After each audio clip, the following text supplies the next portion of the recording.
Sam Seder on the Majority Report on the phone. Jonah Birch, a sociology graduate student at NYU, writing in the Jacobin, The Poverty of Culture. Welcome to the program, Jonah. Glad to be here. So, Jonah, let's talk about this idea of a culture of poverty among Black Americans. I mean, we hear about this quite a bit from right wingers, and we hear about this in a general sense too. That there is a cultural mindset which breeds poverty, as opposed to poverty functioning on people. Just give me your sense of why you wrote this piece. I mean, I think that we decided to write this piece, in response to the aftermath of Ferguson and what was happening there. And certainly events there, I think, highlighted a lot of the issues of racism in America today, and the very deep-seated inequalities facing Black people in this country, really affecting every sphere of social and economic life. The endemic problem of police violence, of course, and police brutality, and then on the other hand, the inverse of that, the response to the protests in Ferguson that followed the murder of Michael Brown, reflected just as you said, the pervasiveness of this analysis, this idea that essentially the problem facing Black people is not so much racism, or maybe that's a part of it, but is the sort of cultural pathologies of the Black community, very deep-seated cultural pathologies. And those ideas, the idea of a culture of poverty among African Americans has very old roots, and very famously, that was something that was central to the Moynihan Report, written in the mid-1960s. But it's really become the sort of the standard explanation, the standard way of making sense of the fact that in decades after the end of formal segregation, legal segregation in the South, you still have just enormous disparities between Black people and white people in this country. I mean, so we really wanted to, Go ahead. We just, we wanted to go through, and people, we're certainly not the first people to be, this isn't the first article to be talking about this and the debates around this, and it's really been a central focus of some of the discussions in recent months. You can think about the debate between Ta-Nehisi Coates of The Atlantic and Jonathan Chait of New York Magazine about precisely this issue. But we wanted to go through some of what appear to us to be some really basic tropes that are central to this sort of idea of the culture of poverty, and look at them and really deconstruct them, because I think a lot of them, the evidence suggests that they're not founded on, reality, but reflect an ideological disposition that's bogus. That's bogus and is tied to a politics that blames Black people for racism. And I want to touch on the sort of the wide swath of political figures, and you touched on a little bit about that debate between Ta-Nehisi Coates and Jonathan Chait, and I want to get to that. But first, let's go through some of those tropes, because you start with the notion that going to prison, the belief that within the Black poverty culture, or however that is defined, that the notion of going to prison is almost a rite of passage to be celebrated by Black men. Just talk about that trope. Yeah, I mean, it's certainly true that in the United States today, going to prison is almost a rite of passage for Black men. In particular, lower income, poor Black men, and particularly, Black men with with lower levels of formal education. It's a chronic problem, and the rates of incarceration, of course, are astounding, and that's well known. But the idea that reflects as you say, a culture that celebrates incarceration. We're trying again go through some of the studies about this, and that's not grounded in reality. That notion, and there's quite a bit of evidence that, as one might expect, black families don't want to see their kids go to prison, and feel a sense of shame, and it's something that is, a tragedy, not something that people see as a good thing. And if you want to look at the roots of incarceration rates, the starting point and the ending point, I would say, is not the cultural values being inculcated in black youth, but in the way that people are criminalized and, in those sort of entrenched inequalities in areas like employment, income, access to education. That has to be the focus. If you look at the statistics around things like white teens and black teens, the rates at which they use or sell drugs, actually, white kids are more likely to be using drugs and alcohol or to be selling drugs. Rates for things like violence or weapons possession are very close for white and black teens. And yet the rates for incarceration, the rates at which black kids are detained and then sent to jail for those things, is just astronomically higher. I mean, that's about discrimination. It's not about the cultural failures of the black family or the black community.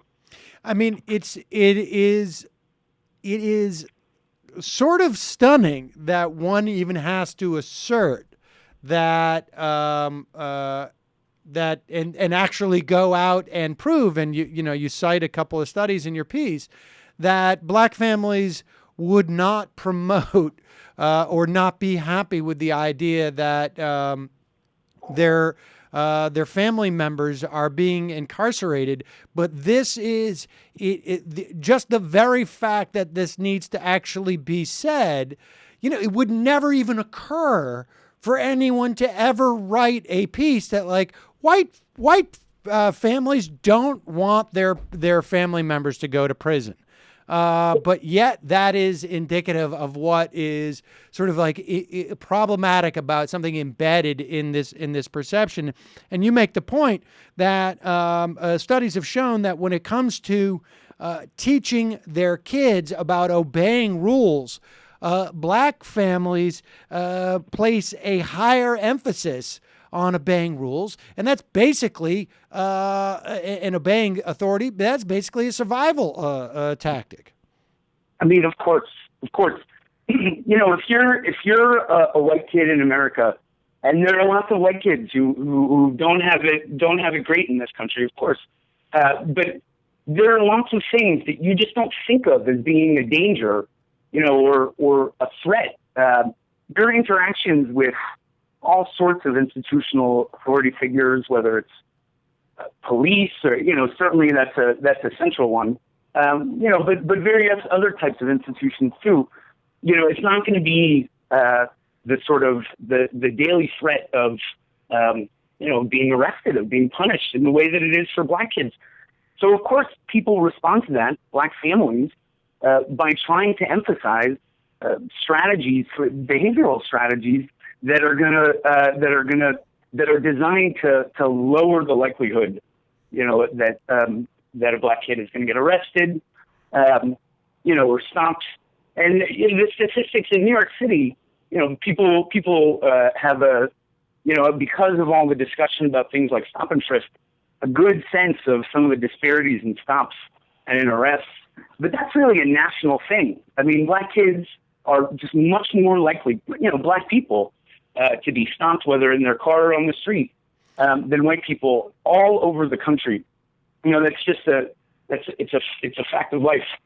Let's address it. You also break down three other prominent claims that are inherent in this this narrative of black and black poverty culture.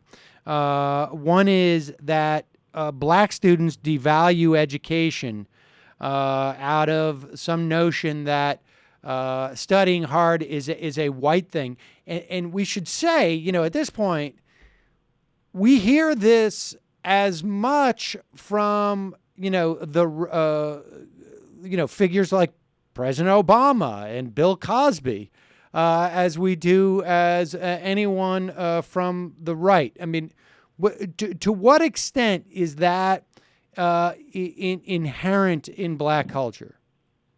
I mean, I think that's a really good point that you make about, about how pervasive that notion, particularly around things like education or employment, the idea that there's a cultural failure or problem in the black community in those areas.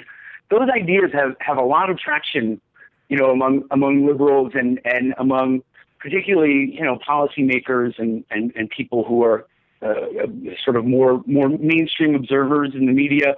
And if you talk to Bill O'Reilly, if you watch Bill O'Reilly's show, he'll just deny that racism is a problem at all. When he's presented with statistics about disparities and incarceration or arrests and all, he thinks it's all a big lie.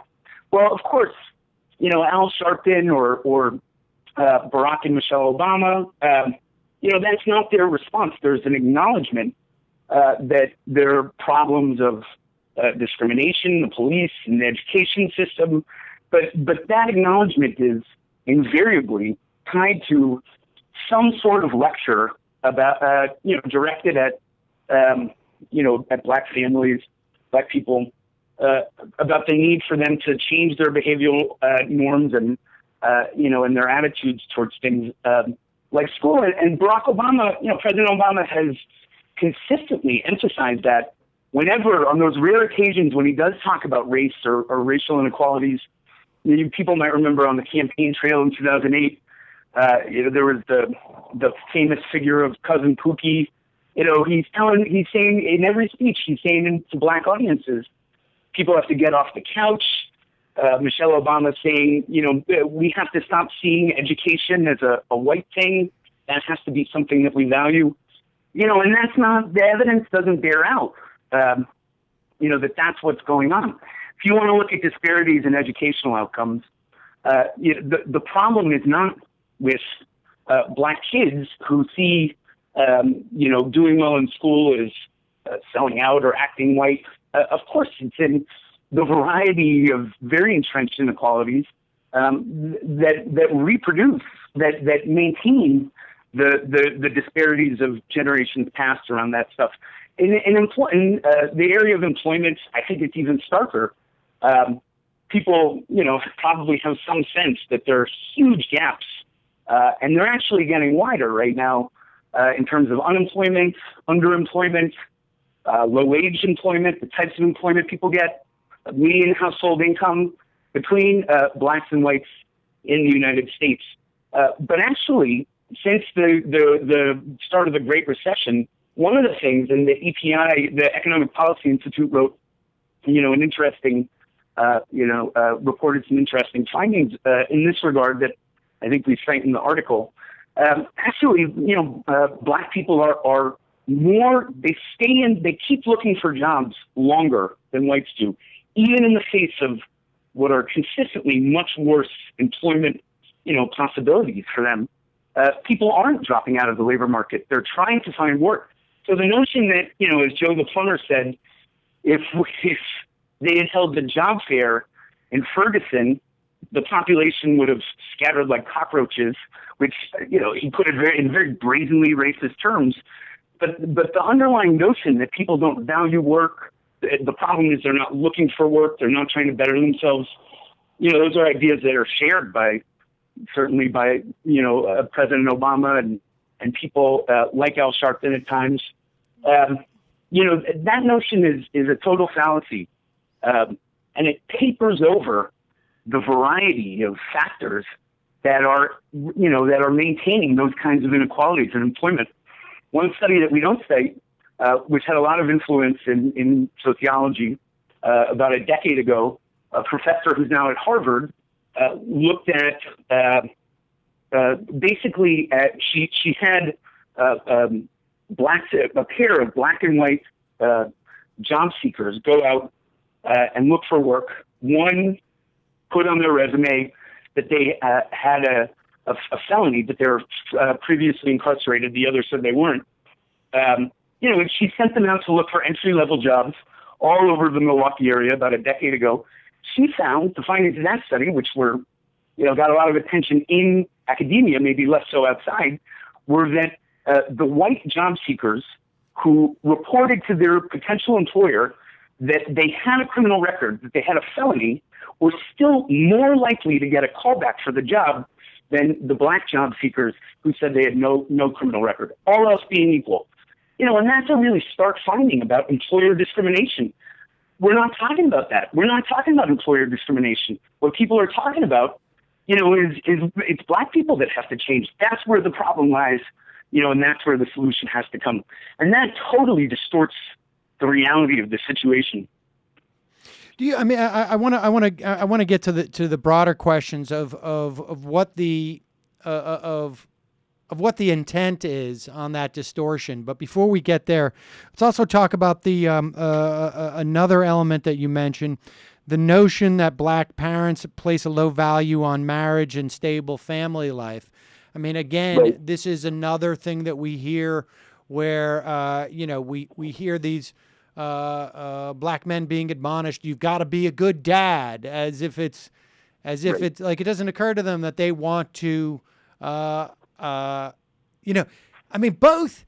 it works both ways too, right? I mean, because in some ways we see this sense of like almost surprise or extra praise on black men for being good dads, as if they're like overcoming their cultural their cultural destiny by becoming dads who care about their kids, and this is just it's absurd. Right. And certainly, I mean, let's just say that for everyone in general in American society, rates of single parenthood, out of wedlock childbirth, divorce, have gone way up in the last 40 years.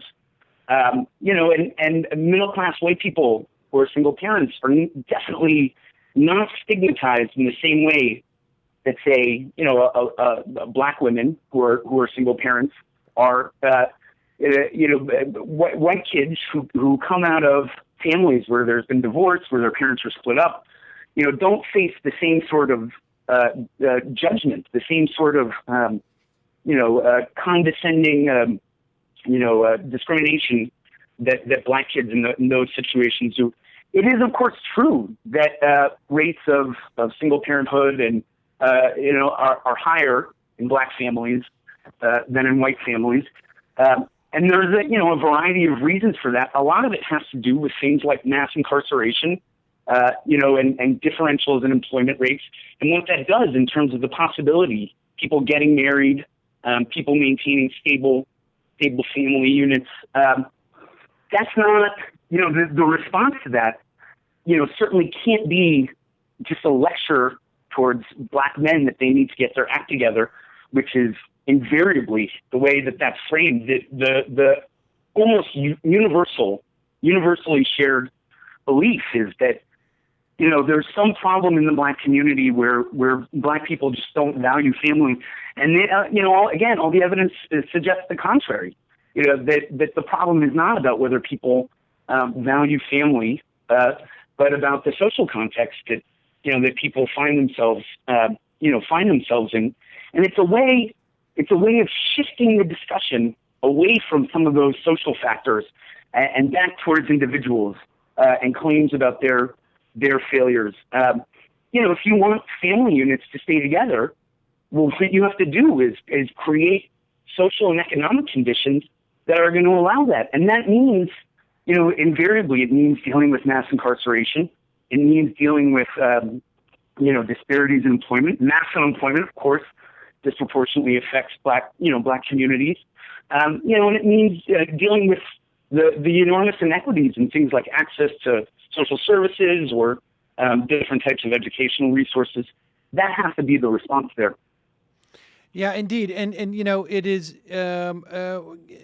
on some level, we've talked about this topic, particularly out of Ferguson, this notion, at least within the context of the black community, where we hear President Obama, he has a program, My Brother's Keeper, which is a response to, it's a cultural response to a problem that is more a function of policy and systemic issues. It's focusing on the individual, and we hear this, referred to as respectability politics. This notion Right. that African American leadership needs to sort of project this notion of, these problems, we've got to clean up our own house too before we can expect things like not to be harassed on the street by the police, et cetera, et cetera. But the broader dynamic of focusing on sort of these, a culture that is endemic to the individual or to the group seems to be the best way to avoid having a conversation about dealing with societal problems that are a function of the way our system is set up. Sometimes you just think to yourself, if people could just take a step back and look at the way in which some of these issues about black culture are framed and how the absurd double standard at work. I mean, there are advertisements, on television stations in major cities across America telling black kids that they have to pull up their pants. You walk into any, high school and you look at white kids, adolescents in this country, you look at the clothes that they're wearing, the way that kids are talking to each other. You just can't tell me that there is some fundamental difference in the dressing habits or modes of interaction of black kids. The way that rap music is stigmatized as this vehicle for inculcating, for promoting violence and sexism, and then you're like, you turn on the television and you see WWE or the wrestling, and which the fans were, which as far as I can tell, are almost all white. And where's that? Where is the recognition of that?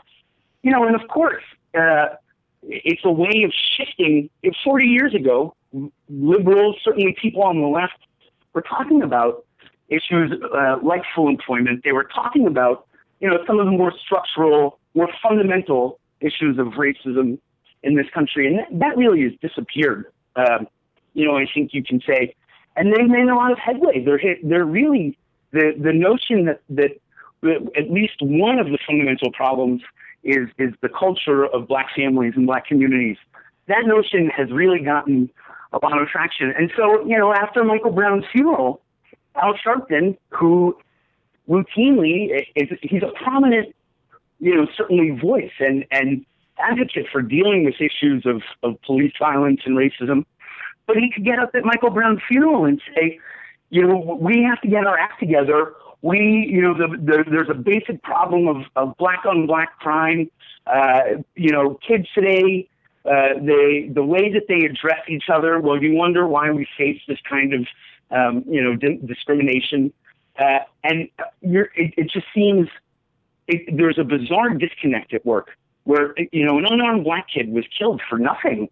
And the response is, in the New York Times running a piece, he's no angel, Al Sharpton getting up at his funeral and lecturing the assembled audience. Well, that just strikes, I think that would strike any reasonable observer as bizarre. But that's the political context that we're operating in right now. That's the moment. And that's been the trajectory of politics around racism for, certainly for the last 40, 50 years. Yeah, I agree. And I think there's certainly a value on and I'm not sure to the extent that that framing is adopted consciously or unconsciously, like by someone like Sharpton, by someone like the president, or by someone like Bill Cosby. I don't know if that is a tactic or if that's been absorbed. I mean, I know there's plenty of data out there that shows that even black people think that other black people are on welfare at higher rates than they are. Right. And Absolutely. because that has been the sort of the feedback loop here that our society has created this narrative, and it becomes much more convenient to deal with it. But it reminds me of the narrative that we create around education, where the problem is there are individual teachers who are not holding these kids to account, as opposed to structural problems with poverty. Or even, and maybe this is a little bit of a stretch, but it's a similar dynamic. Look, you can't be out there complaining about global warming and have an iPhone in your pocket when where it's about sort of the individual, when we are talking about far greater forces that are working on and create these problems or these structures in society. But Jonah Birch, the piece is in the Jacobin, The Poverty of Culture. Thanks so much for your time today. We'll link to it at majority.fm. Thanks for having me, Tim.